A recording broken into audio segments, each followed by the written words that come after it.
दोस्तों political theory तो मैं आपको समझा ही चुकी हूँ बहुत ही अच्छे तरीके से, और मैं आपको ये भी बता चुकी हूँ कि एक पॉलिटिकल थ्योरी में एक बदलाव आया था कि उसने थोड़ा पॉलिटिकल साइंस की तरफ रुख कर लिया था।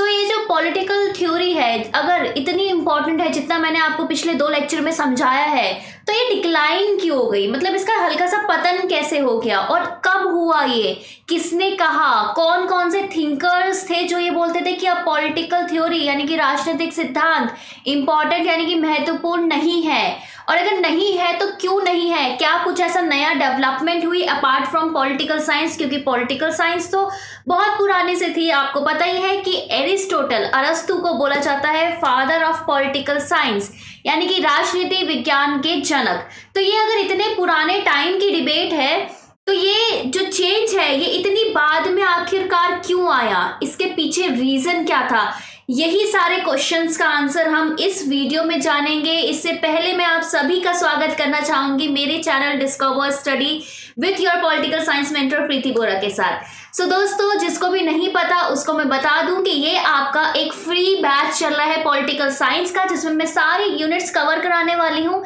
एंड यूनिट्स के साथ साथ मैं आपको फ्री नोट्स भी देती हूँ, और वो फ्री नोट्स नीचे जो स्क्रॉल बार चल रहा है @DiscoverStudy टेलीग्राम चैनल में आपके लिए अवेलेबल है। उसके साथ साथ आपके जो MCQ है फ्री हर लेक्चर के वो भी आपको मिल जाएंगे, बस उसमें 1-2 दिन का आपको समय लगेगा, वो आपको थोड़ा वेट करना पड़ेगा। एंड आज हम ये बहुत ही इंपॉर्टेंट इशू डिस्कस करने वाले हैं, एंड ये काफी बार एग्जाम में रिपीट होता है। डिक्लाइन और रिवाइवल 2 अलग टॉपिक हैं, तो जो लोग होता है ना कि साथ में पढ़ा देते हैं, मेरे को ऐसा नहीं करना, मुझे हर एक चीज डिटेल में पढ़ानी है, तो आज मैं सिर्फ डिक्लाइन यानी कि पतन की बात करूंगी, ठीक है ना। जिसने भी ये चैनल सब्सक्राइब नहीं कर रखा और उसे अभी अभी पता चला इधर इतना अच्छा कंटेंट मिल रहा है तो उसे सब्सक्राइब कर लो, नोटिफिकेशन ऑन कर लो, वीडियो को लाइक जरूर कर देना, क्योंकि मैं बीच में बिल्कुल डिस्टर्ब नहीं करूंगी आपको बोल के, पर यार खुद से लाइक कर दिया करो। एंड कमेंट में प्लीज फीडबैक जरूर देके जाओ, ठीक है, क्योंकि फीडबैक बहुत इंपॉर्टेंट होता है मेरे लिए। चलिए स्टार्ट करते हैं हम अपना lecture decline of political theory. इस पिक्चर के साथ देख रहे हो, मैं थोड़ा साइड हो जाती हूँ, ये अमेजिंग पिक्चर आपको देखने को मिलेगी। आपको पता ही है कि मैं पॉलिटिकल थ्योरी थोड़ा सा फनी वे में पढ़ाती हूँ, थोड़ा सा मूवीज वेब सीरीज की हेल्प लेके पढ़ाती हूँ। तो यहाँ पे क्या दिख रहा है, बॉक्सिंग तरीके का आपको दिख रहा है, 2 ओपोनेंट से एक दूसरे को मार रहे हैं, तो इसको एक ओपोनेंट को समझ लो पॉलिटिकल थ्योरी राजनीतिक सिद्धांत, दूसरे को समझ लो राजनीतिक विज्ञान। अब देखो ये दोनों कार्टून ऑलमोस्ट सेम लग रहे हैं मुझे शक्ल से, तो थोड़ा बहुत डिफरेंस जरूर होगा, बट हालांकि ये सेम है, कौन जीतेगा कोई नहीं पता। इसी तरीके से पॉलिटिकल थ्योरी जीती या साइंस हमें पता, कोई जीता भी है या नहीं जीता इस लेक्चर के अंत तक पता चलेगा, ठीक है। तो चलिए स्टार्ट करते हैं। आपके हिसाब से क्या अच्छा होना चाहिए, पॉलिटिकल थ्योरी जीतनी चाहिए कि साइंस, मुझे फटाफट से कमेंट में लिख के बताइए, और अगर आप रिकॉर्डेड वीडियो देख रहे हैं तो भी लिखना है आपको आंसर। चलिए सबसे पहले मैं आपको दोनों का एक छोटा सा ना मैं डिस्क्रिप्शन दे देती हूँ, सो दैट आप भूले ना। पहले मैं हल्का सा 1 मिनट में बता देती हूँ कि पॉलिटिकल थ्योरी क्या है। पिछले 2 लेक्चर से यही बात कर रही हूँ, तीसरे लेक्चर में भी थोड़ा बात कर लेती हूँ। राजनीतिक सिद्धांत बेसिकली एक सिस्टम ऑफ थॉट्स है, ठीक है। एक तो होता है कंसेप्ट, मैंने आपको बताया था अवधारणा पहले लेक्चर में, वैल्यू मूल्य, ठीक है, आपका फैक्ट होता है। तो बेसिकली क्या है, ये अलग अलग चीजें हैं कि एक सेट ऑफ आइडियाज को आप कंसेप्ट बोलोगे कि हाँ एक एब्स्ट्रैक्ट, मुझे पता है कि रिमोट कैसा दिखता है, मैंने रिमोट बोला तो आपको समझ में आ जाएगा अच्छा ऐसा रिमोट कुछ दिखता है, ठीक है। फिर उसके बाद क्या होता है, उसके बाद मैंने अगर आपको बोला कि पॉलिटिकल थ्योरी क्या है, थ्योरी मैंने आपको बोला था कि बेसिकली फैक्ट और वैल्यू बेस्ड डिस्क्रिप्शन होता है सॉल्व करने के लिए political problems. 5th century BC Greece में आपका स्टार्ट हुआ था पॉलिटिकल थ्योरी। क्या करते थे, राजनीतिक जो समस्याएं हैं उनको देखते थे, उनका सॉल्यूशन निष्कर्ष निकालने की कोशिश करते थे, और जो निष्कर्ष सारी सिचुएशन में फिट बैठता था उसको as a theory, as an अवधारणा या ऐसा सिद्धांत आप दे देते थे, ठीक है ना, दैट इज पॉलिटिकल थ्योरी। और बेसिकली क्योंकि इसमें बहुत ज्यादा नॉलेज है इसलिए पॉलिटिकल थ्योरी एक सिस्टम ऑफ थॉट बन गया, क्योंकि सिस्टमैटिक है, इसमें ऐसा नहीं है कि कुछ भी आपने थॉट दिया है, एक थॉट पे, एक आपका विचार पे बहुत ज्यादा आपने फिर उसका अगेंस्ट में कुछ विचार किया, दोनों मिला के कुछ एक अलग विचार बना है, जो कि लोगों के द्वारा एक्सेप्ट किया गया है, उसको मान्यता प्राप्त की गई है। इसका मतलब सोसाइटी में ही है, ये सिस्टम ऑफ थॉट है, सिस्टम ऑफ नॉलेज है, आइडियाज है, वैल्यूज है। पॉलिटिकल थ्योरी का अगर मैं थोड़ा सा कैरेक्टरिस्टिक्स बताऊं तो आपको पता ही है, पॉलिटिकल थ्योरी नॉर्मेटिव है, हल्का सा मानक रूप है इसका, यानी कि आपको बता दिया क्या है कि ये डेमोक्रेसी, जैसे मैंने इस पिक्चर को देखो, यहाँ पे मैंने बता दिया कि यार ये जो बीच में ऐसा सा है ना, ये गेट है, यहाँ पे अरस्तु है, यहाँ पे लोग क्या कर रहे हैं, यहाँ पे लोग एक बैठा है, तो मैंने आपको बता दिया ना कि ये है, तो आपने मान लिया, पिक्चर को देखिए, अच्छा ठीक है, हाँ यही लग रहा है, मान लिया, ठीक है। दूसरा क्या होता है, दूसरा नोशन होता है प्रिस्क्रिप्टिव। जैसे कि मैंने आपको बताया कि भाई ये बेस्ट लेक्चर है आपका पॉलिटिकल साइंस का, तो आपने दिमाग नहीं लगाया, आपने बोला ठीक है मैम बोल रही तो सही होगा, चुपचाप मान लो। जैसे डॉक्टर आपको प्रिस्क्राइब करके देते ना कि ये बीमारी है तो ये दवाई ले लो, तो आप चुपचाप उसे खा लेते हो, उसी तरीके से दैट इज प्रिस्क्रिप्टिव है, ठीक है, दैट इज आपका पॉलिटिकल थ्योरी। दूसरा आ जाता है पॉलिटिकल साइंस। अब देखो दोनों की इमेज में कितना डिफरेंस है, इस इमेज को देखिए बिल्कुल ध्यान से, इस इमेज में आपको दिख रहा है कानून। अगर मैं कानून की बात करूंगी तो अगर मैंने कोई कानून, अगर हमारी सरकार ने कोई कानून बनाया है तो वो कानून अगर मैं इंडिया का सिटीजन हूं तो मेरे लिए भी सेम होगा, अगर आप भी इंडियंस हो तो आपके लिए भी सेम होगा। कोई और कंट्री के लोग इस वीडियो को देख रहे होंगे, अगर मैं बहुत पॉपुलर हो गई होंगी अभी तक तो उनके कंट्री का कानून उनके लिए सेम होगा, और इंटरनेशनल लॉज, अंतर्राष्ट्रीय जो कानून है वो सबके लिए हमारे लिए सेम है। सो इसमें क्या दिख रहा है तुमको, इसमें मुझे ये दिख रहा है कि यार ये जो पॉलिटिकल साइंस है ये थोड़ा व्यवस्थित है, ठीक है। व्यवस्थित कैसे है, क्योंकि आपने व्यवस्था मतलब एक ही बता दिया कि अच्छा ये है, ये फिक्स्ड है, थोड़ा बहुत चेंज इसमें अमेंड हो सकता है, चेंजेस आ सकता है, लेकिन हाँ अगर मैंने ये कानून बोला है तो इसका मतलब सबका सेम होगा, सब उसको सेम तरीके से देख रहे हैं, ठीक है। और इसमें ऑर्गेनाइजेशन यानी कि थोड़ा साइंस है। मैंने कल भी आपको बताया था कि आपका साइंस और सोशल साइंस में क्या डिफरेंस है। साइंस जैसा हम बोलते हैं कि फिक्स्ड नहीं रहता कुछ भी, जैसे कि अगर हम H2 और O2 डालेंगे तो H2 ऐसे वाटर बनेगा, ऐसा वाला साइंस नहीं है ये, बल्कि ये सामाजिक विज्ञान है। सामाजिक विज्ञान में एक और कंपोनेंट ऐड होता है, दैट इज कि लोग। अब लोगों को क्या है, लोग अलग अलग लोगों के विचार हैं, मान्यताएं हैं, तरीके हैं, ठीक है, अलग अलग तरीके से वो सोचते हैं, उनका अवधारणाएं हैं, अलग अलग वो प्रकार के लोग होते हैं, कुछ का बिहेवियर अच्छा होता है, किसी का बुरा होता है। तो इसलिए हम समाज में जो समाज में हमारा जो साइंस होता है, विज्ञान होता है, उसको हम एग्जैक्ट फिक्ट नहीं बोल सकते, बट कहीं ना कहीं एक कॉज इफेक्ट रिलेशनशिप आप बता सकते हो। जैसे कि मैंने कल भी आपको हिटलर वाला एग्जांपल देके बताया था पिक्चर में कि अगर देखो सेकेंड वर्ल्ड वॉर में ऐसा कुछ टोटलिटेरियन टेंडेंसी लग रही थी, तो हमें पता था कि यार इसमें हमें वॉर वगैरह की तरफ नहीं जाना चाहिए। तो सेकेंड वर्ल्ड वॉर के बाद हमें पता था कि यार वॉर में कितना बुरा होता है, तभी तो हमने, जब कोल्ड वॉर हुआ था तो लोग क्या कर रहे थे, ये कोशिश कर रहे थे कि भाई लड़ाई ना हो ऑन ग्राउंड, राइट। सो क्या है साइंटिफिक, अगर मैंने बोला पॉलिटिकल साइंस, इसका मतलब क्या है, इसमें फैक्ट्स की ज्यादा महत्व है। फैक्ट का मतलब वो वैल्यूज, उन्होंने बोला वो वैल्यूज जिनको आप टेस्ट कर सकते हो। मैंने थ्योरी बना दी, थ्योरी के बाद मैं टेस्ट तो करूं ये थ्योरी सही है कि नहीं है, मैं ऑब्जर्व तो करूं, मैं उसे एक्सप्लेन तो कर सकूं, उसके पीछे का रीजन कारण तो जान सकूं, ये काम होता है पॉलिटिकल साइंस का। अब तक आप बताइए कि दोनों में से आपके लिए कौन सा बेस्ट है, ठीक है ना। चलिए अब इसको जो चैलेंज करा, जो पॉलिटिकल थ्योरी का जो सबसे पहले चैलेंज आया वो आया 1930s में, लॉजिकल पॉजिटिविस्ट। थोड़ा सा आपका, अच्छा इस गेम का नाम बताओ जो मैंने ये पिक्चर में लगाई है, इस गेम का नाम बताइए। लेट्स सी किस किसको इस गेम का नाम पता है।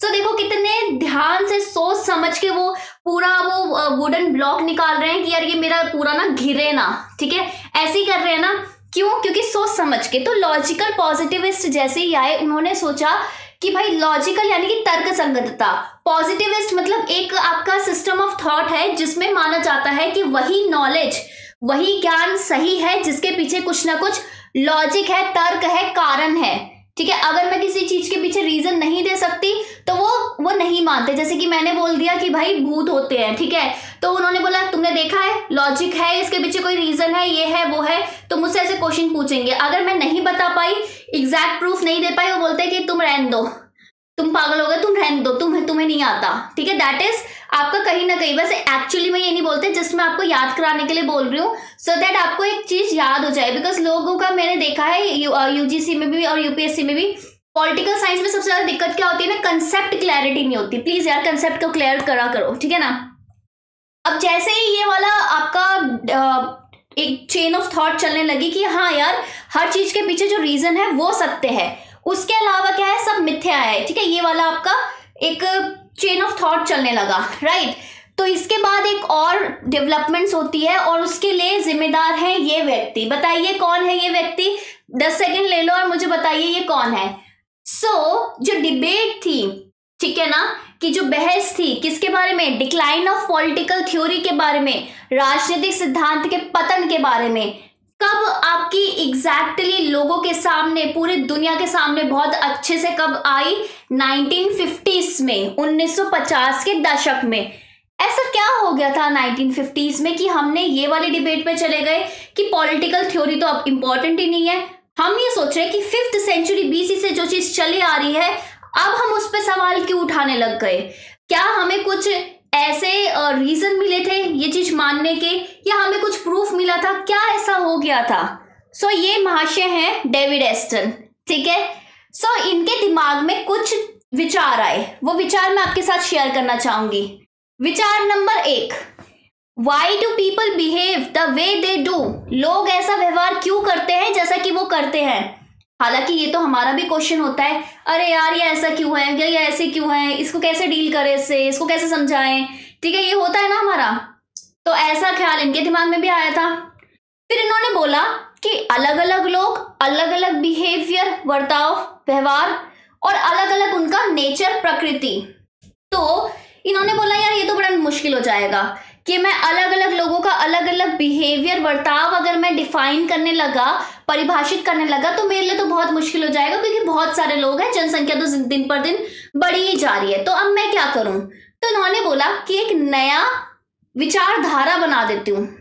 हालांकि हम इस लेक्चर की सीरीज में पढ़ेंगे आगे कि विचारधारा क्या होती है, क्योंकि ISM बिहेवियरलिज्म ये लेके आए ना, इसके पीछे का कारण यही था। इधर से आपकी शुरुआत होती है बिहेवियरलिज्म की, ठीक है। जिस भी चीज के पीछे ISM लग जाता है वो विचारधारा होती है। अभी तक के लिए इतना ध्यान रखना, एंड पूरा आइडियोलॉजी होती क्या है डिटेल में मैं पढ़ाऊंगी, राइट। इन्होंने बोला कि यार क्यों बिहेव करते हैं, इनके दिमाग में क्वेश्चन आया। फिर इन्होंने सोचा कि थोड़ी रिसर्च कर लिया जाए। अब जैसे आप लोग रिसर्च करते हैं तो इन्होंने भी सोचा कि चलो रिसर्च करते हैं, कुछ थिंकर्स को पकड़ते हैं। हम भी यही करते हैं ना कि यार कुछ थिंकर्स को देखते हैं उन्होंने क्या बोला है। ये सबसे पहले दौड़ते दौड़ते जाते हैं विलियम डनिंग के काम के बारे में। तो डनिंग की बुक थी a history of political theory में 1902 में डनिंग ने कुछ चीजें लिखी थी जिनसे ये शॉक हो गए सुन के। पहला डनिंग ने लिखा था कि role of political ideas in historical change. अगर मैं इसके दोनों पहलू बताऊंगी, क्योंकि अभी तक मैं उस क्वेश्चन पे नहीं पहुंचू, क्वेश्चन के आंसर पे नहीं पहुंचू कि पॉलिटिकल साइंस अच्छी है या पॉलिटिकल थ्योरी अच्छी है, तो जब तक आप पूरा एक किसी की साइड ले सकते हो। इन्होंने बोला कि राजनीतिक विचार का बहुत बड़ा योगदान होता है, भूमिका होती है किसमें? आपका ऐतिहासिक परिवर्तन लाने में। क्या ये सत्य है? बिल्कुल है। अब देखो हमारे गांधी जी, रविन्द्रनाथ टैगोर, स्वामी विवेकानंद जी, ठीक है, तिलक जी, सबके जितने भी फ्रीडम फाइटर्स है, क्या उनके राजनीतिक विचारों का महत्व नहीं है क्या हमारे आपके ऐतिहासिक बदलाव लाने में, फ्रीडम स्ट्रगल में? बिल्कुल है। लेकिन फिर डेविड एस्टन को क्या प्रॉब्लम हुई इस फैक्ट से? अभी मैं पहले ये जो इन्होंने बोला है इसकी पॉजिटिव साइड बताऊंगी, क्योंकि यही UGC, यही UPSC, यही आपके सारे टीचर्स करते हैं कि आपको हर एक चीज का, जैसे अब डेविड एस्टन ने इसको क्रिटिसाइज किया है, लेकिन डनिंग ने भी तो कुछ सोच के लिखा होगा ना। तो मेरा काम क्या है? दोनों पहलू से आपको अवगत कराऊं। क्यों कराना है मुझे ये? क्योंकि तभी तो आपके दिमाग में थिंकिंग डेवलप होगी, और जब तक मैं आपके दिमाग में ये थिंकिंग डेवलप नहीं कर पाई ना, तो चाहे तुम PSIR ले लो, चाहे तुम असिस्टेंट प्रोफेसर ले लो, JRF नेट ले लो, PhD एंट्रेंस ले लो, कोई भी PGT एग्जाम ले लो, कोई भी एग्जाम ले लो, कंपटीशन बढ़ते जाएगा, जो एग्जाम का लेवल है बढ़ते जाएगा, लेकिन तुम नहीं उसे क्रैक कर पाओगे। क्यों? क्योंकि तुमने ना जैसे लोगों ने रट्टा रटाया चीजें बोली थी वही की। तुमने एनालिटिकल थिंकिंग, जैसे UGC तुमको सोचने में मजबूर कर रहा है, उस चीज को तुमने अडॉप्ट कभी किया ही नहीं, ठीक है ना। तो मेरा काम है वो चीज तुम्हारे लिए करवाना और तुम्हें भी मजबूर करना सोचने पे। बिल्कुल है, बिल्कुल आपका फ्रीडम स्ट्रगल में राजनीतिक विचार की बहुत ही बड़ी भूमिका है। तो डेविड एस्टन को क्या पंगा पड़ा? इन्होंने बोला, अभी बताती हूँ। बेसिकली डनिंग ने बोला कि जो हिस्टोरिकल अकाउंट होता है ना, कभी भी मैं हिस्ट्री के बेसिस में, देखो उस समय के हिस्ट्री के बेसिस में आपके चेंज आ चुके हैं, लेकिन अभी अगर मैं अभी की बात करूं, अभी का आप समझ लो 1922 एंड 2022, पिछले साल की बात, क्या दोनों में 100 साल का डिफरेंस है? दोनों की जो कंडीशन है, सोसाइटी है, पॉलिटिक्स है, और अभी की सोसाइटी, आपकी पॉलिटिक्स, आपकी क्या बोलते हैं, कंडीशंस बिल्कुल अलग है। तब हम अंग्रेजों के अंदर थे, अब हम डेमोक्रेसी है, लार्जेस्ट डेमोक्रेसी है इनफैक्ट। सो कॉन्सिक्वेंसेस, हमारी कंडीशन अलग है। तो जब कंडीशन अलग है तो रिजल्ट भी तो अलग आएगा। तो सेम कंडीशन पे अब तुम डिसीजन नहीं ले सकते। उस समय क्या था कि सेम कंडीशन से हम पीड़ित थे, दैट इज वाई हमने उन सारे स्ट्रगल के दौरान जो भी हमारा एक्सपीरियंस है उसको यूज करके एक कॉन्स्टिट्यूशन बहुत ही अच्छा बनाया, जो कि काफी फ्यूचरिस्टिक था, राइट? डेविड एस्टन को क्या प्रॉब्लम है? डेविड एस्टन ने सीधे निष्कासित कर दिया डनिंग को। उन्होंने बोला कि तुम हिस्टोरिसिस्ट हो। क्यों? क्योंकि तुम बात करते हो सब चीज हिस्टोरिकल, आपके ऐतिहासिक आपके संदर्भ में, राइट? अब इससे क्या प्रॉब्लम होगी? देखो, सिचुएशन और कंडीशन तो मैंने आपको बताया, समाज गतिशील है, बदल चुका है, ये भी बताया। सबसे बड़ी चीज मोरालिटी, उस समय के मॉरल इशू, अभी के मॉरल इशू एकदम डिफरेंट है। एक बहुत ही अच्छा एग्जांपल से मैं आपको समझा सकती हूँ। एक जमाने में सती प्रथा भी आपका सही माना जाता था, क्योंकि उस समय मोरालिटी वगैरह अलग कुछ थी। अब क्या है? अब वो क्राइम हो जाएगा। अब तो बिल्कुल बैन है वैसे भी, लेकिन अगर ऐसा कुछ कोई ऐसा बोले, कोई शब्द भी बोल दे तो बोल देंगे ये तो क्राइम है, ये तो तुम किसी की जान लेने पे उसको उकसा रहे हो, और उकसाने के जुर्म में भी तुम्हें अंदर डाल देंगे, राइट? सो देखो, मोरालिटी एंड लॉस सब कुछ आपका चेंज हो चुका है। सो इसलिए इन्होंने बोला इसे हिस्टोरिसिस्ट। अब हिस्टोरिसिस्ट क्या है अभी धीरे धीरे बताऊंगी, क्योंकि डेविड एस्टन ने 4 रीजन दिए थे। मैं डेविड एस्टन, एल्फ्रेड कॉबन, ठीक है, लियो स्ट्रॉस, ईसा बर्लिन आपका, ठीक है, उसके अलावा क्या बोलते हैं, रॉबर्ट द राइमर, सबकी बात करूंगी आज, ठीक है ना? नेक्स्ट, फिर ये गए क्योंकि रिसर्च कर रहे थे कि भाई पतन तो हुआ है, क्यों हुआ है, मैकवेन के पास, ठीक है, मैकवेन के पास गए। उनका काम था the growth of political thought in the west, कि राजनीतिक विचार पश्चिम में किस तरीके से आपका डेवलप हुआ है। तो इन्होंने बोला political ideas as an effect rather than an influential interacting part of the social activity. Influential और इंटरेक्टिंग साथ में हो गया, स्पेस भूल गई इसमें। सो मैं बता देती हूँ कि जो राजनीतिक विचार है ना, ठीक है, वो एक नतीजा है रादर देन एक एक्टिविटी, सोशल एक्टिविटी का एक महत्वपूर्ण हिस्सा होने की वजह एक नतीजा है। कि देखो कुछ पॉलिटिकल सिचुएशन हो रही थी, जैसे कि हमारे ऊपर कॉलोनियलिज्म, उपनिवेशवाद के अंदर अत्याचार हो रहा था, इसलिए हमारे स्वराज का आइडिया आया, ठीक है, हमारा सत्याग्रह का आइडिया आया। वो क्यों आया? क्योंकि हमारे ऊपर अत्याचार हो रहा था, कुछ हमारा सामाजिक गतिविधि हो रही थी, उसका नतीजा है। सामाजिक गतिविधि करने के लिए कोई प्रोसेस, प्रक्रिया नहीं है हमारे राजनीतिक आइडियाज, इन्होंने बोला। तो फिर डेविड एस्टन ने बोला ऐसे कैसे नहीं है, क्या हम पॉलिटिकल आइडियाज को यूज करके हम क्या आगे नहीं बढ़ सकते, जो कि अभी हम करते हैं? तो वही क्वेश्चन डेविड एस्टन ने पोस्ट किया। अब देखो तुम्हें भी ऐसी रिसर्च करनी है।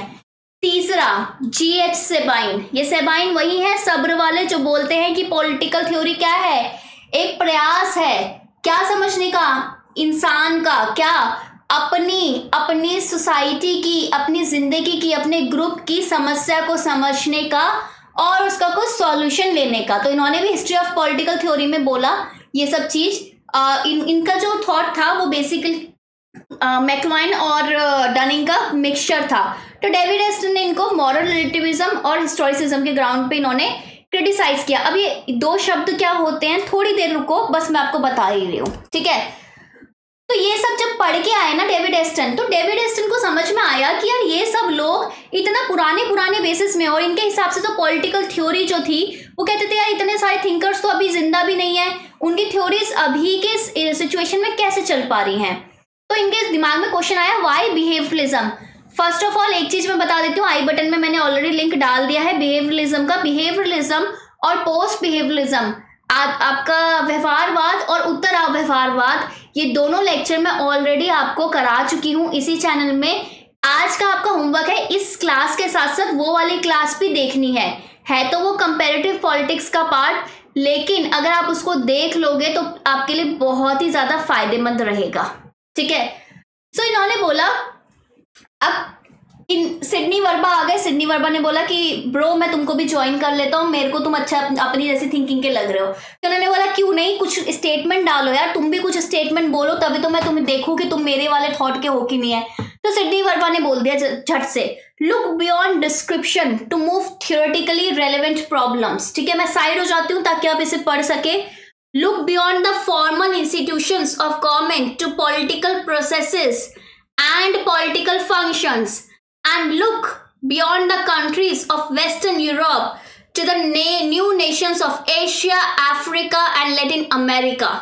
तो इन्होंने बेसिकली क्या बोला, एक बार पढ़ देती हूँ फिर अच्छे से एक्सप्लेन करती हूँ कि अधिक सैद्धांतिक रूप से प्रासंगिक समस्याओं के वर्णन से पढ़े देखें। इन्होंने बोला सबसे पहले कि भाई देखो अभी हमारी प्रॉब्लम्स चेंज हो गई है, पहले हमारी प्रॉब्लम्स कुछ और थी, अब कुछ प्रॉब्लम्स चेंज है, तो जो नई प्रॉब्लम है प्लीज आप उसको देखो। ठीक है, जो कि पॉलिटिकल थ्योरी वाले नहीं करते थे। फिर इन्होंने बोला कि आपके औपचारिक संगठन, आपकी सरकार, आपकी राजनीतिक प्रक्रियाएं, ठीक है, और आपके राजनीतिक व्यवस्थाएं, इन सबको देखो पहले। तो ये क्या है, ये काफी व्यवस्थित है, प्रॉपर रूल्स पे बेस्ड है, प्रॉपर इनके पीछे एक रीजनिंग है। जैसे मैंने लॉ का एग्जांपल दिया था, यानी कि प्रॉपर क्या है, फैक्ट की तरफ इन्होंने देखने को हमें बोला। इन्होंने बोला कि अगर मैं पॉलिटिकल थ्योरी बोलूं तो थ्योरी तो मोस्टली यूरोपियन आपको देखता है कि काफी ज्यादा इन्फ्लुएंस प्रभाव है रेनेसेंस के पीरियड का, आपका एनलाइटनमेंट आपका जो पीरियड है उसका। लेकिन इन्होंने बोला कि जो नई थ्योरी डेवलप हो रही है, ठीक है, ओरिएंटलिज्म, क्या मतलब होता है ओरिएंटलिज्म का, एशिया में देखो, अफ्रीका में देखो, लैटिन अमेरिका, इनकी थ्योरीज हम लोगों से डिफरेंट है क्योंकि इनकी सिचुएशंस हम लोगों से डिफरेंट है। तो ये चीज का आंसर तो पॉलिटिकल थ्योरी दे ही नहीं पा रही है। किसने बोला है ये, सिडनी वर्बा ने बोला है, बहुत इंपॉर्टेंट स्टेटमेंट है, ध्यान रखना। अब ठीक है, एल्मन एंड पावल ने फिर बोला कि ठीक है डेविड एस्टन जी आप बिल्कुल सही बोल रहे हो, हम भी कुछ ऐड करना चाहेंगे इसमें। तो एल्मन एंड पावल ने बोला कि यार अब ना कुछ चेंजेस आ गए हैं। क्या चेंजेस आ गए हैं कि अब जो हमारा स्कोप है, जो हमारा दायरा है ना, वो बहुत ही कॉम्प्रिहेंसिव हो गया है। What do you mean by comprehensive? Comprehensive का मतलब ये नहीं होता कि बहुत ज्यादा विस्तारित हो गया, इसका मतलब बेसिकली ये होता है कि देखो पॉलिटिक्स अकेले पॉलिटिक्स नहीं है, पॉलिटिक्स के साथ साथ और भी चीजें इंटरकनेक्टेड है, एक वेब है, एक जाल है। जैसे पॉलिटिक्स, इकोनॉमिक, इंटरनेशनल रिलेशन, आपका ये सोसाइटी, ठीक है, सोशल, आपका क्या बोलते हैं, आपका मनोवैज्ञानिक, ठीक है ना, साइकोलॉजिकल, कल्चरल, आपके सारे रिलीजियस, ये जितने भी चीजें ना ये आपस में कनेक्टेड हैं। और क्योंकि ये कनेक्टेड हैं इसलिए हम सिर्फ एक थ्योरी के बेसिस पे कोई भी डिसीजन नहीं ले सकते, हमें बहुत ही प्रैक्टिकली फैक्ट बेस्ड हमें आपका कॉज एंड इफेक्ट एनालिसिस, विश्लेषण करना पड़ेगा, तभी हम कुछ डिसीजन ले पाएंगे जहां पॉलिटिकल थ्योरी हल्का सा कम आ रहा है। इन्होंने बोला रियलिज्म, यथार्थवाद की तरफ हमारी एक नई खोज शुरू हो गई है। रियलिज्म की तरफ क्या, यथार्थवाद मतलब क्या होता है, जहां पे कंट्रीज अपना इंटरेस्ट देखती है, इसलिए हमेशा यूजुअली कॉन्फ्लिक्ट में रहती है। बहुत अच्छे से रियलिज्म अंतरराष्ट्रीय संबंध में मैं एक्सप्लेन करूंगी। तो इसमें क्या है, इसमें यह है कि जो एग्जैक्ट हमने थ्योरी बनाई थी ना, उससे तुम इधर उधर जाओगे अपने इंटरेस्ट के बेसिस पे। जैसे कि डेमोक्रेसी आपका हर जगह अलग अलग है, क्यों, क्योंकि सब लोगों ने उस तरीके से डेमोक्रेसी को अप्लाई किया जिस तरीके से उनको अच्छा लगता है, उनको सुटेबल है उनकी कंट्री के हिसाब से। The search for precision, precision का मतलब क्या है, एग्जैक्ट, सटीकता, कि अगर मैं कुछ भी थ्योरी दे रही हूं या कुछ भी मैं बता रही हूं, कुछ भी मैं कुछ डिसिप्लिन के बारे में कुछ भी मैं एक्सप्लेन कर रही हूं, तो मुझे उसके पीछे का रीजन चाहिए, मुझे एग्जैक्ट मेरे को उसका टेस्ट चाहिए। क्योंकि अब आजकल के जमाने में किसी के पास भी टाइम नहीं है कि वो फेल हो, ट्राई करे, फेल हो, फिर आगे जाए। वो चाहता है कि वो चीज अपनाए जो पूरा प्योरली टेस्टेड है, ठीक है ना। The search for a theoretical order, सिद्धांतिक क्रम की खोज चल रही है। अगर क्रम अगर मैं सिद्धांत, यहाँ पे आप बोलोगे मैम थ्योरी है, थ्योरी तो है लेकिन थ्योरी का ऑर्डर भी है। ऑर्डर का मतलब क्या है कि कैसे इसको, सिस्टम को अपने क्या करना है, यूज करना है। अब बिहेवियरलिज्म से भी पहले हल्का सा मैं बताऊं, डेविड एस्टन ने बात की थी कि जो राजनीति है वो ऐसे अकेले अकेले नहीं होती, प्रॉपर सिस्टम होता है उसका, ठीक है।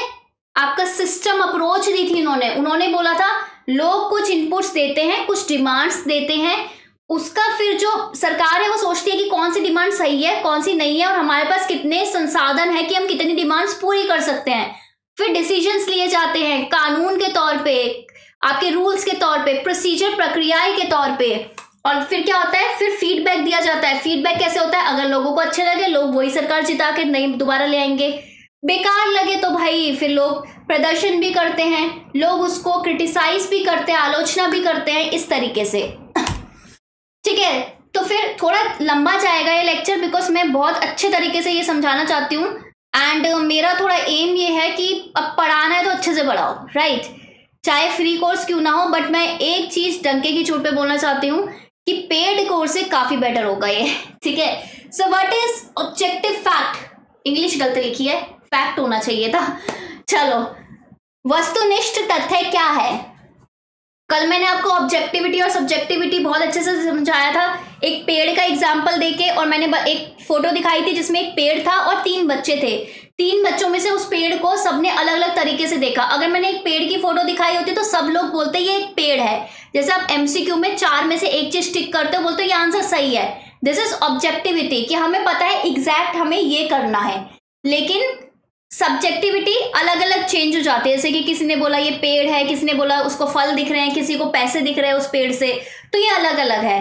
तो डेविड एस्टन ने बोला कि इतना अलग अलग करने के चक्कर में ना कंफ्यूजन बहुत हो जाती है, और जहां कंफ्यूजन होती है वहां पे क्या होते हैं, कॉन्फ्लिक्ट्स, वहां पे कॉपरेशन यानी कि सहयोग में दिक्कत आती है। इसलिए इन्होंने बोला कि आजकल ऑब्जेक्टिव फैक्ट्स ज्यादा चल रहे हैं, और इसको इन्होंने क्या बोला कि राजनीतिक तथ्य सबसे इंपॉर्टेंट, पॉलिटिकल फैक्ट्स, ठीक है। देन इन्होंने बात की कि एक चेंज की, इन्होंने बोला था कि पहले साइकोलॉजी में ऐसा होता था कि आप कुछ स्टिमुलस होता था, उसका कुछ रिस्पॉन्स मिलता था। जैसे कि मैंने आपको थप्पड़ मारा, आपको गुस्सा आया, मैंने कुछ एक्शन किया, उसका कुछ रिएक्शन मिला, राइट, ये आपका साइकोलॉजी में होता था। फिर ये धीरे धीरे चेंज हो गया। ये क्वेश्चन आ रखा है, ये ध्यान रखना, डेविड एस्टन ने ये बहुत बड़ा चेंज बताया है ओ को इंक्लूड करके, कि अब क्या होता है, स्टिमुलस कुछ सिचुएशन हुई, फिर ऑर्गेनिज्म यानी कि आप, और फिर उसका कुछ रिस्पॉन्स, ऑर्गेनिज्म जीव, आप लोग। तो इन्होंने बोला कि जो लोग हैं उसका बहुत इंपॉर्टेंस है। जैसे कि मैंने थप्पड़ मारा, इसमें से बच्चा नंबर 1 उसको गुस्सा नहीं आता, उसने बोला ले एक और मार लो, ठीक है, उसका रिस्पॉन्स अलग आया क्योंकि ऑर्गेनिज्म अलग था। बच्चा नंबर 2 उसको बहुत गुस्सा आता है, मैंने उसे थप्पड़ मारा, उसने मुझे धक्का देके गिरा दिया। बच्चा नंबर 3 उसको मैंने थप्पड़ मारा, वो जाके अपने पेरेंट्स को ले आया कि भाई इन्होंने मेरे को मारा है, ये सब। तो क्या हुआ, हर एक सिचुएशन में जो रिस्पॉन्स आया वो ऑर्गेनिज्म पे वेरी किया। लेकिन मैं एक चीज बहुत अच्छे से बोल सकती हूँ कि किसी को भी थप्पड़ खाना अच्छा नहीं लगा, दिस इज अ फैक्ट। तो इन्होंने इसी चीज को डिफाइन करने की कोशिश की कि अगर हम हर सिचुएशन में कुछ कॉमन चीज में निकाल लूं तो मेरे लिए तो बहुत ही भला हो जाएगा। आई थिंक ये इमेज आपको बहुत अच्छे से दिख रही है इस समय। नेक्स्ट, अब डेविड एस्टन ने क्या बोला, पॉलिटिकल थ्योरी को आलोचना करते हुए बोला कि यार ये बेस्ड ऑन मेयर स्पेकुलेशन है, कि यार हर एक थिंकर आता है, अपनी कुछ थ्योरी देता है और चले जाता है। यानी कि क्या है, हर क्या कर रहा है, हर कोई तुक्केबाजी कर रहा है, अपने हिसाब से दे रहा है थ्योरी। डेमोक्रेसी की इतने सारे थिंकर हो गए, इतनी सारी थ्योरीज होगी डेमोक्रेसी की, और हमें इतनी सारी याद करनी पड़ गई। शायद ये भी खुश नहीं थे उस चीज से, ठीक है।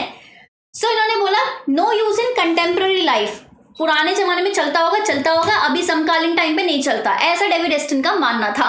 क्योंकि समकालीन टाइम में ना एक चीज ना बहुत ही उसके भाई अलग अलग चीजों से कनेक्शन है, जैसे आप बोलते हो ना अपनी पहुंच बहुत बड़ी है, नेटवर्क बड़ा है, वैसा। Then political theory was a result of turmoil of past ages. इन्होंने बोला कि राजनीतिक सिद्धांत किस पे आधारित है, कि पुराने जमाने में जो भी अत्याचार हुआ था, गलत चीज हुई थी, उसको देख देख के कुछ थ्योरी दे दी ऐसे। तो इन्होंने बोला कि ऐसी पॉलिटिकल थ्योरी नहीं चाहिए मुझे। पॉलिटिकल थ्योरी, पॉलिटिक्स का मतलब ही यही होता है कि प्रॉब्लम्स को सॉल्व करना। तो ये चाहते थे कि प्रॉब्लम सॉल्व हो। नेक्स्ट, अब इन्होंने कुछ बोला कि यार किस बेसिस पे, किस आधार पे बोल रहे हो भाई डेविड एस्टन जी, आपने इतना रिसर्च करके आए हो, आपने सिस्टम अप्रोच दिया, आपने क्या बोलते हैं सिस्टम अप्रोच का भी मैंने अभी जब सिस्टम अप्रोच बताऊंगी ना तो आई बटन में वो भी डाल दूंगी, क्योंकि उसका भी लेक्चर है, तो आप पढ़ के आ जाओ, जितना पढ़ोगे ना जल्दी उतना फायदा होगा। देखो सिंपल बात ये है, ठीक है। तो इन्होंने बोला कि किस ग्राउंड पे बोल रहे हो आप, एक मिनट। तो इन्होंने बोला कि ठीक है, मैं जब खुद पॉलिटिकल साइंस का सपोर्टर हूं तो मैं खुद तुम्हें रीजन तो दूंगा ना, मैं खुद तो बताऊंगा ना कि किस आधार पे बोल रहा हूं। इन्होंने बोला 4 आधार पे बोल रहा हूं। पहला हिस्टोरिसिज्म, ऐतिहासिकता, एक एक करके बताऊंगी। दूसरा मॉरल रिलेटिविज्म, नैतिक सापेक्षवाद। तीसरा confusion between science and theory, विज्ञान और सिद्धांत के बीच में भ्रम है भाई मुझको, क्यों भ्रम है अभी बताती हूँ। और चौथा हाइपर फैक्चुअलाइजेशन, की भाई बहुत ही ज्यादा आप तथ्यकरण कर रहे हो इसको बहुत ही ज्यादा लेवल पे। तो एक एक करके ले लेते हैं। पहला हिस्टोरिसिज्म, ऐतिहासिकता। पॉलिटिकल थ्योरी टुडे, इन्होंने बोला था कि आज की जो राजनीतिक सिद्धांत है ना, is interested primarily in the history of ideas, कि मुख्य रूप से वो विचार के इतिहास में रुचि लेते हैं कि भाई आइडियाज बहुत पुराने हमने देखे, अच्छा ये थिंक करते हैं। अगर आपको भी कुछ बोलेंगे डेमोक्रेसी ये वो, मैं कोई आइडिया बोलूंगी तो आप जाके बहुत पुराने थिंकर्स ले आओगे। ये भी बोलते हैं कि यार मैं भी बोर हो चुका हूं इससे। नो न्यू पॉलिटिकल वैल्यूज, कोई नया राजनीतिक मूल्य नहीं ऐड हो रहा। बाय द वे मैंने फर्स्ट लेक्चर में बताया था कि मूल्य क्या होता है, तो मुझे अभी कमेंट में बताइए कि मूल्य क्या होता है। ये 3rd लेक्चर चल रहा है, फर्स्ट लेक्चर में कंसेप्ट, मूल्य, आपका वैल्यू, आपका फैक्ट सब एक्सप्लेन किया है। मुझे फटाफट से बताइए कि वैल्यू क्या होती है, ये आपका टेस्ट है। चलो लेट्स सी कौन कौन आंसर देता है और कौन नहीं देता, एंड पार्टिसिपेट जरूर करना।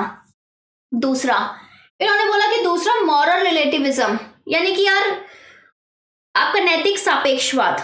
इन्होंने बोला इसमें क्या प्रॉब्लम है, कि ना आजकल ना वैल्यू और फैक्ट को ना अलग अलग करके देख रहे हैं। वैल्यूज का मतलब क्या होता है, मैंने आपको पहले ही बताया था वैल्यूज, कि कुछ ऐसे सिद्धांत जो कि नॉर्मेटिव है, मानक है, आपको बता दिया गया है, प्रिस्क्रिप्टिव है, आपको बोल दिया गया है कि चलो ये फॉलो करो, जैसे डॉक्टर बोलते हैं कि दवाई फॉलो करो, और उनके पीछे कुछ ना कुछ मॉरल कैरेक्टर है, कुछ नैतिक उसके पीछे एक अवधारणा है।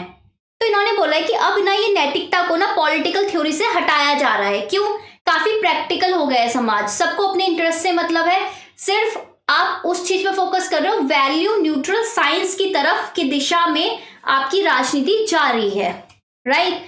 और इन्होंने पूरे बिहेवियरिज्म के वो जो टेनेट्स वगैरह ये सब बताए थे, ये मैंने आपको बिहेवियरिज्म वाले लेक्चर में बताया है। फटाफट से बताओ कितने हैं, क्या है, 7 है कि 8 है कि क्या है, ये बताओ। फिर इन्होंने बोला अगर नैतिकता आपका से आपके पॉलिटिकल राजनीति से नैतिकता जा रही है तो क्या हो रहा है। तो इन्होंने बोला यार देखो लॉस ऑफ कंस्ट्रक्टिव अप्रोच तो है, यानी कि संरचनात्मक जो आपका अवधारणा है, आपका परिप्रेक्ष्य है, उसका कहीं ना कहीं नुकसान तो हो रहा है। क्योंकि जब हम बात करते हैं वैल्यूज की, तो सबकी अपनी अपनी वैल्यूज हैं, सबके सिस्टम की वैल्यूज है, तो कहीं ना कहीं वो तो खो रही है, डेफिनेटली खो रही है। जैसे ये क्या कर रही है, क्यों खो रही है, क्योंकि ये सिर्फ बिजी है अपना क्या करने में, कुछ ना कुछ एक्सपेरिमेंट करने में, देख रहे हो पिक्चर, ठीक है, कि साइंस बनाने में। तो अगर पॉलिटिक्स से आप साइंस खत्म कर दोगे, मतलब वैल्यूज खत्म कर दोगे, तो फिर क्या होगा, यानी कि हम बिना आपके मतलब वैल्यूज को मद्देनजर रखे, वैल्यूज क्या होती है, हिंसा नहीं करना, कोई भी कंट्री किसी के खिलाफ वॉर नहीं करेगी, ये भी तो एक वैल्यू है। तो देखो खतरा भी है, ऐसी बात नहीं है कि सब कुछ अच्छा अच्छा है, फेरी टेल है, नहीं। फिर इन्होंने बोला कि भाई मुझे कंफ्यूजन है साइंस और थ्योरी के बीच में। क्यों, क्योंकि देखो आजकल ना जो थ्योरीज भी आ रही हैं, वो थ्योरीज नॉर्मली जैसे पहले आती थी वैसे नहीं आ रही है। हर कोई थ्योरी प्रॉपर टेस्ट होती है, इवन जो डेटा होता है वो भी आप क्वांटिफाई करते हो, टेक्निक प्रॉपर बताते हो, प्रोसीजर प्रॉपर बताते हो, मेथड प्रॉपर बताते हो, राइट। उसके बाद ओवर रिलायंस हो रहा है आपका साइंटिफिक यानी कि आपके वैज्ञानिक तरीकों पे। तो अगर वैज्ञानिक तरीकों की तरफ इतना ज्यादा आपका दबाव है, प्रभाव है, तो इसका मतलब क्या हुआ, तो इन्होंने बोला इसका मतलब ये हुआ कि कहीं ना कहीं पॉलिटिकल थ्योरी का डिक्लाइन हो रहा है, एंड कहीं ना कहीं पॉलिटिकल साइंस का आपका उत्थान हो रहा है। फिर हाइपर फैक्चुअलिज्म, इन्होंने बोला हर एक चीज के पीछे एक स्टेटमेंट दी थी, ये स्टेटमेंट कभी भी पूछ के आपको पूछ सकते हैं, जैसे एमसीक्यू में भी पूछ सकते हैं, जिसका पीएसआईआर है ये सिचुएशन दे सकता है और बोल सकता है एक्सप्लेन करो। अगर तुम्हें पता ही नहीं होगा तो काहे का एक्सप्लेन करोगे, theoretical malnutrition and surfeit of facts, कि सैद्धांतिक कुपोषण हो रहा है भाई और तथ्यों का अतिरेक हो रहा है, यानी कि क्या है कि वैल्यूज थोड़ी कम हो गई है आजकल एंड फैक्चुअल जो प्रैक्टिकलिटी है वो बढ़ रही है। इस बेसिस पे मैं बोलता हूं कि पॉलिटिकल थ्योरी का डिक्लाइन हो रहा है एंड पॉलिटिकल साइंस थोड़ा ऊपर जा रही है। किसने बोला? David Aston. एस्टन जी तो अब बोल के चले गए। ओके, कुछ और भी, कोई और भी बोलेंगे? डेफिनेटली बोलेंगे। एल्फ्रेड कॉबिन, कहां बोला था इन्होंने? डिक्लाइन ऑफ पॉलिटिकल थ्योरी में। कहां पब्लिश हुई थी? Political science quarterly 1953। So decline of political theory से एस्टन के साथ साथ एल्फ्रेड कॉबिन भी एसोसिएटेड है। इन्होंने बोला था कि political theory has lost its significance in capitalist as well as communist system, कि पूंजीवादी और साम्यवादी दोनों ही व्यवस्था में राजनीतिक सिद्धांत का अपना महत्व खो गया है, कहीं ना कहीं गुम हो गया है। क्यों का रीजन इन्होंने दोनों का एक्सप्लेन करके दिया था कि अगर मैं बात करूं पूंजीवादी व्यवस्था की, कैपिटलिस्ट सिस्टम की, these were inspired by the ideas of libertarian democracy whereas there was no political theorist of democracy। इन्होंने बोला कि जो पूंजीवादी व्यवस्था है वो स्वतंत्रतावादी लोकतंत्र के विचार से प्रेरित थी, जबकि लोकतंत्र का कोई राजनीतिक सिद्धांतकार नहीं था। तो अगर सिद्धांतकार कोई है ही नहीं और फिर भी ये इस डायरेक्शन में जा रही है, इसका मतलब क्या है? पॉलिटिकल थ्योरी को फॉलो और नहीं कर रही है। दूसरी बात करते हैं साम्यवादी व्यवस्था, communist system. Communist system were characterized by a new form of party organization and the rule of small oligarchy. Oligarchy क्या होती है? एक ऐसी सरकार जो कुछ चंद लोगों के द्वारा चलाई जाए, मोस्टली वो लोग जो इन्फ्लुएंशियल प्रभावशाली होते हैं। The political theory has taken a back seat under these systems। साम्यवादी व्यवस्था की विशेषता पार्टी संगठन का एक नया रूप और एक छोटे कुलीन तंत्र का शासन था। इस प्रणालियों के तहत राजनीतिक सिद्धांत को पीछे छोड़ दिया, यानी कि क्या है, किसी राजनीतिक सिद्धांत कोई भी आप देखोगे ओलिगार्की कोई भी सपोर्ट नहीं करता। हर कोई बोलता है डेमोक्रेसी ये वो, ओलिगार्की बहुत ही कम लोग हैं। आपका रॉबर्ट मिशेल ने जरूर बोला है, क्या बोला है कि हर कोई डेमोक्रेसी, कितनी भी कोई भी व्यवस्था हो, अंत में क्या बनती है? एक ओलिगार्की बनती है, आयरन लॉ ऑफ ओलिगार्की। लेकिन उनके अलावा, और वो भी क्या है, वो क्रिटिसाइज करते हैं, आलोचना करते हैं डेमोक्रेसी की। तब उन्होंने बोला है, क्यों? क्योंकि इलिटिस्ट आपके जो थ्योरिस्ट हैं वो कहीं ना कहीं डेमोक्रेसी को क्वेश्चन करते हैं। सो इन्होंने बोला कि जो कम्युनिस्ट वाले हैं वो अगर इस डायरेक्शन में जा रहे हैं, दैट मीन्स उन्होंने पॉलिटिकल थ्योरी तो नहीं अपना रहे। इसका मतलब क्या है? पॉलिटिकल थ्योरी का डिक्लाइन हो रहा है, राजनीतिक सिद्धांत का पतन हो रहा है। नेक्स्ट, अब इन्होंने कुछ वजह भी बताई और ये भी बोला कि अनरियलिस्टिक एक्सपेंशन हो रहा है स्टेट की एक्टिविटीज का, कि जो राज्य है ना वो अब राज्य ऐसा नहीं है कि सिर्फ राजनीतिक चीजों के लिए, वो बहुत सारी चीजों के लिए है। इनफैक्ट राज्य की अपनी कंपनीज भी होती है, राज्य के अपने एक्टर्स एम्बेसडर्स भी होते हैं। राज्य का सिर्फ ये रोल नहीं है कि अपने देश को संभाले, उसका ये रोल है कि अंतर्राष्ट्रीय स्फीयर पे भी वो एक्शंस ले, दूसरों की भी मदद करता है, हस्तक्षेप करता है। बहुत ही ज्यादा एक्सपेंशन है, अंतर्राष्ट्रीय संगठन, नए एक्टर्स आ रहे हैं, इंडिविजुअल नए एक्टर्स आ रहे हैं। तो इस सिचुएशन में आप जो स्टेट को जो इंपॉर्टेंस देते थे, उसकी सोवरेनिटी, ये वाले जो थ्योरीज थी, वो सब आपकी कहीं ना कहीं चेंज हो रही है। फिर ब्यूरोक्रेसी, आपका अधिनायकवादी नियंत्रण है कहीं ना कहीं, किस पे? ब्यूरोक्रेसी, नौकरशाही पे। क्यों? क्योंकि सोसाइटी और जो bureaucracy of totalitarian control of the bureaucracy, अधिनायकवादी जो नियंत्रण है ना नौकरशाही का, वो किस पे है? सोसाइटी की सारी गतिविधियों में अगर कंट्रोल है, तो जो हम बोलते थे पुरानी सोसाइटी से कि भाई एक प्रॉपर मेरा ये थ्योरी दे दी कि ऐसा सोसाइटी चलेगी, ये चलेगी, वो तो फेल हो गया ना। क्योंकि जिस तरीके से ब्यूरोक्रेसी कौन है? लोग ही तो हैं। ये लोग का व्यवहार चेंज होगा, वैसे आपका सिस्टम, व्यवस्था चेंज हो जाएगी। तो इसका मतलब क्या है? एक थ्योरी इनफ नहीं है। दूसरा, लार्ज स्केल मिलिट्री ऑर्गेनाइजेशंस भी आ रहे हैं। अगर ऑर्गेनाइजेशंस आ रहे हैं तो कभी कभार ऐसा भी होता है, जैसे हमने नाटो का देखा, वॉर्सो पैक्ट, ऐसे काफी उस समय कोल्ड वॉर के समय हमने बहुत सारे ऑर्गेनाइजेशंस देख रहे थे। तो attack on one equal to attack on all, एक पे वॉर, इसका मतलब सब पे वॉर। तो अगर एक कंट्री ना भी चाहे ना कि ऐसा करना, तो वो उसको करना पड़ेगा थोड़ा। क्यों? क्योंकि फिर कभी उस पर कोई आँच आई तो फिर कोई तो बचाएगा, राइट। अब एसएम लिपसेट ने भी कुछ कहा। एसएम, सेमोर मार्टिन लिपसेट, इनकी एक बहुत ही फेमस किताब है political man, the social basis of politics, यानी कि राजनीति के आपके क्या सोशल, ठीक है, आपके सामाजिक आधार। तो इसमें इन्होंने बोला कि जो अब सोसाइटी थी पहले और अब की जो सोसाइटी थी, वो दोनों सोसाइटी आपकी कंप्लीटली चेंज हो चुकी है। समकालीन जो समाज है उसके मूल्य एकदम चेंज हो चुके हैं। तो पुराने जो आपके पुराने जितने भी आपके अवधारणाएं हैं वो यहाँ पे वैलिड नहीं करते। और इन्होंने और ईसा बर्लिन ने मिलके एक स्टेटमेंट बोली थी। पहले ईसा बर्लिन करा देती हूँ फिर बताती हूँ। ईसा बर्लिन ने बोला कि अब आजकल डेमोक्रेसी लोकतंत्र की बहुत ही ज्यादा विशेषता है, इंपॉर्टेंस है सामाजिक बदलाव में, क्रांति में। तो इन्होंने बोला कि अगर कभी भी राजनीतिक सिद्धांत मरेगा, डेथ होगी उसकी, डेथ ऑफ पॉलिटिकल थ्योरी से ये दोनों रिलेटेड हैं। रॉबर्ट दाहल तो है, लेकिन इन्होंने डेथ ऑफ पॉलिटिकल थ्योरी को एक स्टेटमेंट के रूप में कहा है। वो स्टेटमेंट थोड़ा ध्यान से सुनिए, आ सकती है। S M Lipset and Isaiah Berlin, इन दोनों ने कहा था कि the reason behind the death of political theory is the triumph of democracy. राजनीतिक सिद्धांत की मौत के पीछे का कारण होगा आपका लोकतंत्र की जीत कहीं ना कहीं, राइट। ये इन्होंने बोला था कि श्रेय पूरा किसको जाएगा, लोकतंत्र को जाएगा। बिकॉज अब थ्योरिस्ट डिफाइन नहीं करते कि आपका राज्य कैसा होगा, लोग डिफाइन करते हैं कि हमारी सरकार कैसी होगी। और वो सरकार की क्या है, एक प्रॉपर प्रक्रिया है। दैट मीन्स आपका साइंटिफिक एलिमेंट इसमें ज्यादा है। नेक्स्ट, लियो स्ट्रॉस, अब ये अपनाते हैं पॉजिटिविस्ट अप्रोच, ठीक है। मैंने अभी स्टार्टिंग में ही बोला था लॉजिकल पॉजिटिविस्ट। पॉजिटिविस्ट क्या मानते हैं, सिर्फ वो नॉलेज सही है, सिर्फ वो तथ्य आपके सच है जिसके पीछे कोई ना कोई कारण है, जिसके पीछे कोई ना कोई तर्क है, लॉजिक है।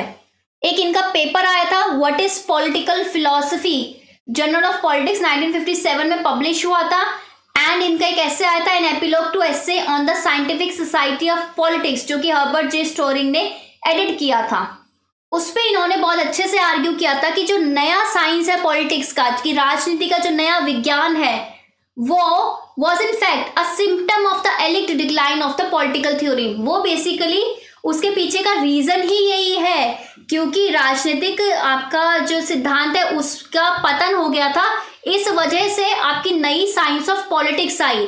ऐसा नहीं है कि पॉलिटिकल साइंस की आने की वजह से आपका पॉलिटिकल थ्योरी का पतन हुआ है। इन्होंने बोला था कि पॉलिटिकल थ्योरी गिर रही थी ऑलरेडी, इस वजह से कुछ नया ऑल्टरनेटिव, नए आपके क्या बोलते हैं चीज के चक्कर में, नए आपके ऑल्टरनेटिव के चक्कर में आपका नया साइंस आया पॉलिटिक्स का। समझ रहे हो। अब नाउ बात करते हैं रॉबर्ट दाहल की। ज्यादा तो नहीं हो रहा, थोड़ा मुझे ऐसा है कि यार इस टॉपिक को बहुत अच्छे से करा दूं, बल्कि अभी तो सिर्फ मैंने डिक्लाइन किया है, रिवाइवल नहीं कराया था, अभी भी इतना बड़ा जा रहा है। ठीक है, आई होप कि आपको समझ में आ रहा हो। अगर समझ में आ रहा है तो लाइक भी कर देना और कमेंट करके फीडबैक जरूर दे देना। सो रॉबर्ट दाहल भी रिलेटेड है डेथ ऑफ पॉलिटिकल थ्योरी। मैं स्पेसिफिकली डिक्लाइन, डेथ वगैरह अलग से क्यों बता रही हूँ, एग्जाम में एज इट इज पूछा जाता है तुमसे, ठीक है। पॉलिटिकल थ्योरी, इन्होंने बोला राजनीतिक सिद्धांत has become too specialized and fragmented. राजनीतिक सिद्धांत ना अत्यधिक विशिष्ट और खंडित हो गया है। क्या कि भाई अगर पावर है तो उसके बारे में एक थ्योरी, डेमोक्रेसी है तो उसके बारे में एक थ्योरी। लेकिन अभी आज के जमाने में क्या चलता है, इन्होंने बोला no comprehensive understanding of politics. राजनीति की व्यापक समझ तो है ही नहीं। कॉम्प्रिहेंसिव, मैंने अगेन बोला था, डेमोक्रेसी इज कनेक्ट। अगर मैं कहीं ना कहीं बोलूंगी तो उसको लिबर्टी से भी जोड़ूंगी, इक्वालिटी से भी जोड़ूंगी, जस्टिस से भी जोड़ूंगी, पावर से भी जोड़ूंगी। ये पूरा जो इसमें रिलेशन है, कॉज इफेक्ट रिलेशन है, किस तरीके से एक्चुअल ग्राउंड में चीजें वर्क कर रही है, उस पर तो कोई बात नहीं कर रहा। तो इसका मतलब क्या है, पॉलिटिकल थ्योरी डिक्लाइन हो गई है। क्यों? क्योंकि पॉलिटिकल कोई भी थ्योरी इसमें इस तरीके से बात नहीं कर रही, अलग अलग थ्योरी दिए जा रहे हैं, अलग अलग उसमें। ऐसा नहीं होता इनके हिसाब से। इनके हिसाब से साइंस है पूरा। रॉबर्ट दाहल की अगेन बुक का नाम बताना मुझे। अब राइमर ने, जैसे अब ये बॉक्सेस देखिए, आप दिख रहे हैं बॉक्सेस। अब देखो बॉक्स के अंदर क्या है, कुछ पता है जब तक ये खुलेगा नहीं। जब तक बॉक्स ये खुलेगा नहीं, ये डब्बा खुलेगा नहीं, आपको पता चलेगा इसके अंदर क्या है? नहीं पता चलेगा। क्यों नहीं पता चलेगा? क्योंकि यार वो छुपा हुआ है।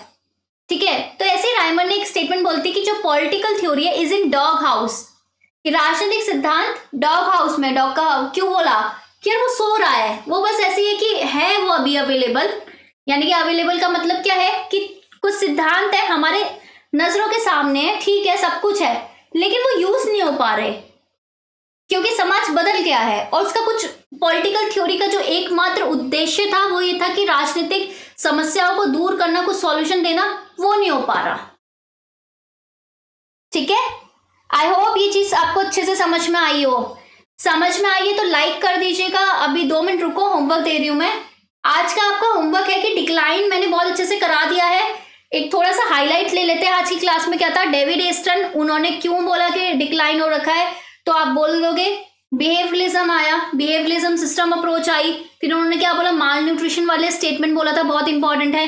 Alfred कॉबन decline of political theory से संबंधित है। कौन कौन सी बुक में बोला है ये भी पूछा जाता है। क्यों बोला डेविड एस्टन ने, किन किन लोगों को क्रिटिसाइज किया, आलोचना किया, वो 3 लोग आपको अभी पढ़ाए थे। डनिंग, ठीक है, मैकलन, आपके सेबाइन, ये तीनों का आप बताओगे, बुक्स बताओगे उनकी। कॉबन डिक्लाइन हो गया, क्यों हो गया, 3 रीजन अगेन। फिर लिपसेट एंड ईसा बर्लिन, क्या बात की थी, कभी भी डेथ होगी पॉलिटिकल थ्योरी तो श्रेय किसको जाएगा, डेमोक्रेसी की विजय को। रॉबर्ट हाल, डेथ हो गई है, क्यों हो गई है पॉलिटिकल थ्योरी की डेथ, क्योंकि भाई अभी ऐसे कॉम्प्रिहेंसिव कोई कंसेप्ट नहीं है, राइट। फिर आपका राइमर आपका डॉग हाउस में है पॉलिटिकल थ्योरी, समझ रहे हो ना। रिवाइवल कराऊंगी, लेकिन रिवाइवल से पहले अब मैं सारे कंसेप्ट और आइडियोलॉजीज, विचारधारा कराऊंगी, फिर लास्ट में रिवाइवल कराऊंगी, क्योंकि लास्ट में पता चलना चाहिए ना, पहले सब बता तो दूं, अच्छा ये चीजें हैं, फिर की कैसे रिवाइवल हुआ, पुनरुत्थान हुआ। लिबर्टी यानी कि स्वतंत्रता, ये टॉपिक कल होगा, थोड़ा लंबा टॉपिक चलेगा कल, क्लास की ड्यूरेशन थोड़ी लंबी होगी, खाना पीना खा के आइएगा, ठीक है। अभी बता देती हूँ, पॉलिटिकल साइंस का ये फ्री बैच है, डिस्कवर स्टडी विद प्रीति बोरा के मेरे द्वारा एक पहल है। तो मैं आपसे बस यही गुजारिश करूंगी कि इसको हर जगह शेयर कीजिए, जितना हो सकता है शेयर कीजिए, because MA BA PGT TGT हो गया आपका, असिस्टेंट प्रोफेसर की एंट्रेंस, PhD की एंट्रेंस, UGC नेट, JRF या फिर PSIR, सारे कोर्सेज के लिए वैलिड है। डेली फ्री क्लास कब मिलती है, 8:30 बजे रात को, आ जाया करो, खुद ही दर्शन दे दिया करो। PDF कहाँ होती है, नीचे टेलीग्राम चैनल चल रहा है @discoverstudy, वहां PDF होती है। MCQ 1-2 दिन रुको, सब मिल जाएगा, ठीक है। चलिए bye bye, take care, have a nice day. जाने से पहले फीडबैक जरूर सब कुछ डाल के जाएंगे कमेंट सेक्शन में, ठीक है। बाय बाय, आई होप आपको सब अच्छे से समझ में आया हो।